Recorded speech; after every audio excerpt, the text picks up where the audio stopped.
Welcome to Spiritual Psychic with Sarah Wiseman, where you'll learn how to unlock the secrets of spiritual intuition and your own psychic gifts. Here's Sarah.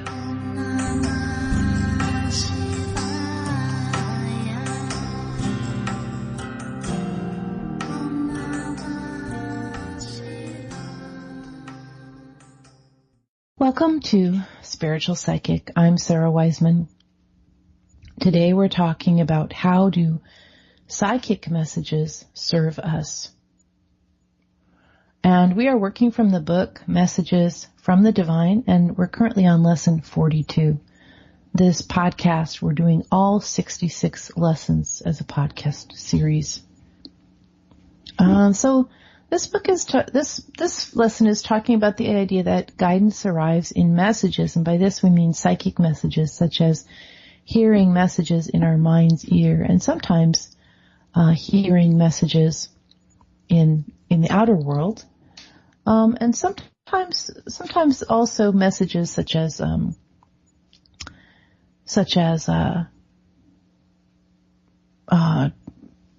just looking at the book, the way they're discussing this. So, all the ways that you receive messages. The book says, you may find yourself receiving messages when you enter into stillness. Often messages come unexpectedly while you are doing easy, relaxed, uncomplicated things. Walking, being in nature, waking up from your dreams, journaling, reading, listening to music, simply showing up to where you are and what you are doing without attachment to any particular idea about how it should or should not be. And that's often when the message bursts in your mind's ear. How is it then that you begin this practice of listening for the sweet whisper of the universe? How do you begin to learn how to hear this messaging? The answer is simple, and it can be terrifying. You simply begin. Now, there are people who say, well, how can you tell? I had this question at a workshop the other day. How can you tell if messages are light or dark? What about people who receive, really negative, scary messages? And again, we go back to a couple lessons ago where we talked about how to discern light and dark. Darkness is going to make you feel afraid and fearful and less than and angry. And light is going to make you feel whole and good, and you're going to have this sense of truth around it.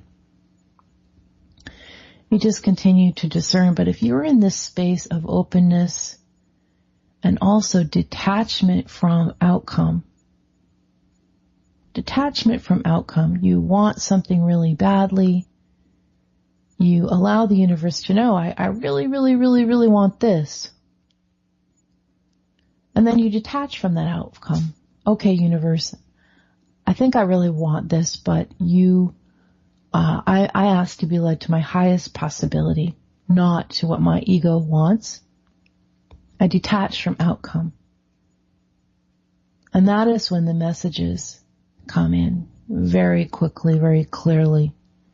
And sometimes you'll hear these messages just as a couple words in your mind, or sometimes they'll be much longer. If you do this practice of channeled writing, they can come that way too. We talked last time about psychic visions, seeing in the third eye or the mind's eye. And now this other part for those of you who are more auditory, receiving psychic messages in this kind of mind's ear, a kind of telepathy, kind of deep knowing using language. And sometimes occasionally it'll also be, sometimes we'll actually hear something in the outer room.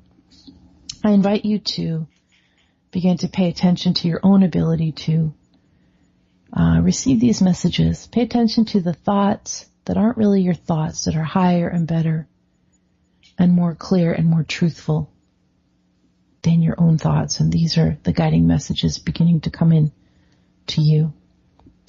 I am Sarah Wiseman, and we are working from the book Messages from the Divine.